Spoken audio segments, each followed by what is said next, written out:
হরে কৃষ্ণ, রাধে রাধে। মৌমিতা পরিবারে আপনাদেরকে জানাই অনেক অনেক শুভেচ্ছা ও অভিনন্দন। আজকের আলোচ্য বিষয়টি হচ্ছে ফাল্গুন মাসের শুক্লপক্ষের পূর্ণিমা তিথিতে হয় দোল পূর্ণিমা। এই দোল পূর্ণিমা কিন্তু একটি অত্যন্ত পবিত্র পূর্ণিমা। এদিন বৃন্দাবনের রাধা ও গোপীদের সঙ্গে রং খেলায় মেতে উঠতেন শ্রীকৃষ্ণ, যা পরবর্তী সময়ে হোলি উৎসবের পরিচিতি পায়। এই বছর অর্থাৎ 2026-এ দোল পূর্ণিমা কবে পড়েছে তা নিয়ে আমাদের অনেকের মনে প্রশ্ন রয়েছে। 3রা মার্চ নাকি 4ঠা মার্চ কবে পালিত হবে? দোল পূর্ণিমায় যে সত্যনারায়ণ পুজো হয়, রাধা কৃষ্ণের পুজো হয়, সেই পুজোই বা আপনারা কোন সময়ে কবে করবেন? কারণ এই দোল পূর্ণিমায় এক বিরল চন্দ্রগ্রহণের সাক্ষী হতে চলেছে গোটা বিশ্ব। সেই সমস্ত সময়সূচি আমরা জানব।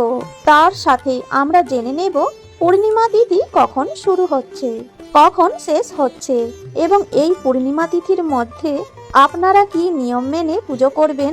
রাধা কৃষ্ণের পূজার নিয়ম, সত্যনারায়ণ পূজার নিয়ম, এছাড়াও পূর্ণিমা তিথিতে দান এবং গঙ্গা স্নানের শুভ সময় কি রয়েছে, আর পূর্ণিমা তিথিতে আপনারা কি খাবেন, কি করবেন না, কি কি নিষেধাজ্ঞা রয়েছে, এই সমস্ত কিছুই জেনে নেব আজকের এই ভিডিওতে।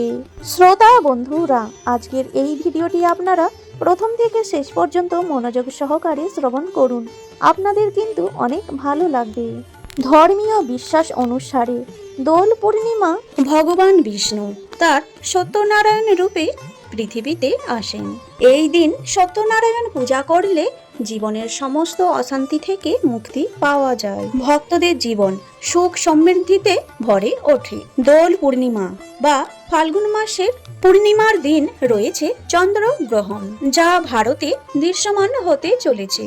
এই দিন লাল রঙের চাঁদ দৃশ্যমান হবে, অর্থাৎ পুরো রক্তবর্ণের চাঁদ আপনারা দেখতে পাবেন। পূর্ণিমা তিথির মধ্যেই এই গ্রহণ দেখা যাবে। তাহলে চলুন জেনে নেওয়া যাক দোল পূর্ণিমা তিথি কখন শুরু হচ্ছে। 17ই ফাল্গুন 2রা মার্চ সোমবার সন্ধ্যা 5:42 থেকে দোল পূর্ণিমা তিথি শুরু হচ্ছে, সমাপ্ত হবে 18ই ফাল্গুন 3রা মার্চ মঙ্গলবার বিকেল 4:48। অর্থাৎ এই পরিস্থিতি উদয় তিথি অনুযায়ী 3রা মার্চ মঙ্গলবার দিনেই দোল পূর্ণিমা। নিশি পালন, ব্রত উপবাস, পূজা পাঠ সমস্ত কিছুই 3রা মার্চ মঙ্গলবার দিনেই আমাদের করতে হবে, যেদিন কিনা চন্দ্রগ্রহণ রয়েছে। তাই অনেকের মনে প্রশ্ন রয়েছে, চন্দ্রগ্রহণের মধ্যেই কি পূজা করা যাবে? চলুন জেনে নেওয়া যাক কোন শুভ সময়ে আপনারা পূজা পাঠ করতে পারবেন।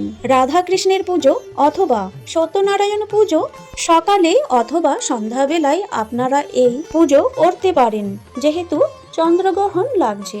3রা মার্চ মঙ্গলবার দিন দুপুর 3:20 চন্দ্রগ্রহণ লাগছে এবং চন্দ্রগ্রহণ ছেড়ে যাচ্ছে সন্ধ্যা 6:47।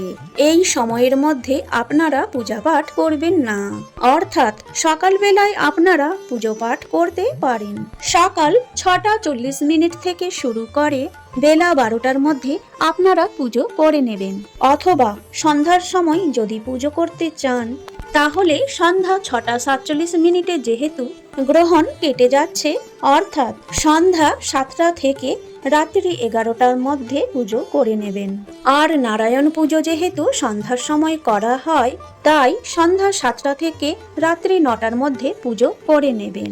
এইবার চলুন জেনে নেওয়া যাক দোল পূর্ণিমায় রাধা কৃষ্ণের পুজোর নিয়ম কি রয়েছে। তবে এই দিনে যারা রাধা কৃষ্ণের পুজো করছেন বা সত্যনারায়ণের পুজো করছেন, তারা অবশ্যই নিরামিষ আহার গ্রহণ করবেন আগের দিন, এবং যেই দিনে পুজো করছেন সেই দিনে অন্ন গ্রহণ করবেন না, পরিবর্তে ভোগ গ্রহণ করতে পারেন। ভগবানকে প্রসাদ হিসেবে যা কিছুই দিচ্ছেন বা ফল গ্রহণ করতে পারেন, লুচি, সুজি, পরোটা এইসব ইত্যাদি খেয়ে থাকবেন।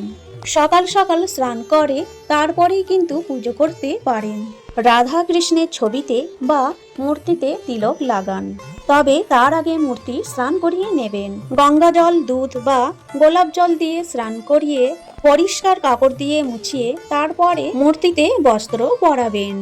তারপর তিলক লাগাবেন এবং একটি সুন্দর দোলনা বা পালকিতে আপনারা ফুল পাতা কাগজ দিয়ে সাজিয়ে তার উপর বসাতে পারেন, অথবা যদি জলচৌকি থাকে বা সিংহাসন থাকে সেখানেও রাধাকৃষ্ণের যুগল মূর্তি স্থাপন করবেন। শাস্ত্র অনুযায়ী প্রথমে রাধাকৃষ্ণকে আবির অর্পণ করতে হয় এবং তারপরে একে একে ভোগের নৈবেদ্য যা কিছু রেখেছেন সমস্ত কিছুই নিবেদন করবেন। মিষ্টি যেমন পেঁড়া, পান্তুয়া, ফল, পানীয় জল, অন্যান্য সাত্ত্বিক খাবার ভোগে নিবেদন করতে পারেন। এক্ষেত্রে কৃষ্ণের পছন্দ ক্ষীর, পায়েস, লুচি, সুজি ইত্যাদিও অর্পণ করতে পারেন। পরে আপনারা পুজো শুরু করবেন। আরতি করার জন্য ধূপ দীপ জ্বালিয়ে নেবেন এবং ফুল আর চন্দন সহযোগে ফুল অর্পণ করবেন। হরে কৃষ্ণ বলে অবশ্যই আপনারা ফুল অর্পণ করবেন। তারপরে পুজো শুরু করবেন। নৈবেদ্য যা কিছু এনেছেন মনে মনে ভগবানকে তা কিছু গ্রহণ করার জন্য আবেদন জানাবেন এবং তারপরে ধূপ দীপ দেখিয়ে আরতি করবেন। এই দিন রাধাকৃষ্ণের অষ্টতর শতনাম পাঠ করলে দাম্পত্য জীবন সুখের হয় এবং ব্যবসায় উন্নতি হয়। জয় শ্রী কৃষ্ণ। আজকের এই ভিডিওটি এখানেই শেষ হলো। এই ভিডিওটি দেখে আপনারা যদি একটু উপকৃত হয়ে থাকেন অবশ্যই একটি লাইক করে জয় শ্রীকৃষ্ণ লিখবেন কমেন্ট বক্সে।